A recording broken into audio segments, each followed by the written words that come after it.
நல்லதின் வெற்றி. ஒரு கிராமத்தில் ரகு என்ற இளைஞன் வாழ்ந்தான். அவன் தனக்காக வாழவில்லை, எப்போதும் பிறருக்காக வாழ்ந்தான். ரகுவின் முகத்தில் எப்போதும் ஒரு சிரிப்பு, வார்த்தைகளில் இனிமை, செயல்களில் கருணை. ஒரு நாள் ரகு வழியில் நடந்து சென்றபோது ஒரு முதிய பெண் சாலையை கடக்க தயங்கிக் கொண்டிருந்தாள். பலர் அவளுக்கு உதவாமலே போனார்கள். ஆனால் ரகு மட்டும் அவளிடம் சென்று, வாங்க அம்மா, நான் தான் உங்களை பாதுகாப்பாக அழைத்து செல்வேன் என்று கூறி கையை பிடித்து கடத்தினான். அந்த நேரத்தில் அவனது முகத்தில் தெரிந்த மெல்லிய சிரிப்பே அந்த மனிதரின் உள்ளத்தை சொன்னது. நாள்கள் கடந்தன.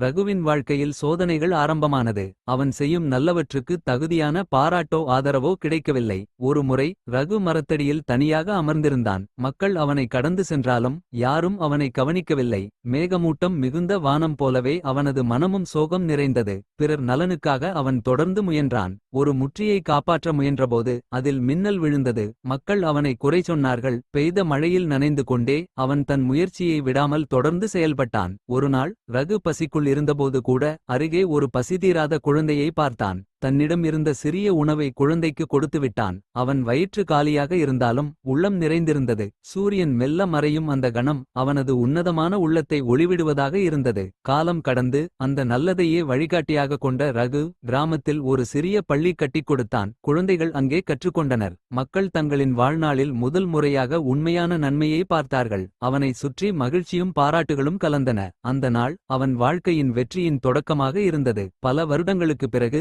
ரகு பெரியவனாக ஆனவுடன் சிறிய குழந்தைகளை ஒரு ஆலமரத்தடியில் கூடி தனது வாழ்க்கை கதையை பகிர்ந்தான். குழந்தைகள் கைகள் கோர்த்து கேட்டனர். அவர்களுக்கு வானத்தில் தோன்றும் மேகங்களில் ரகுவின் நற்காரியங்கள் ஒரு படம் போல தெரிந்தன.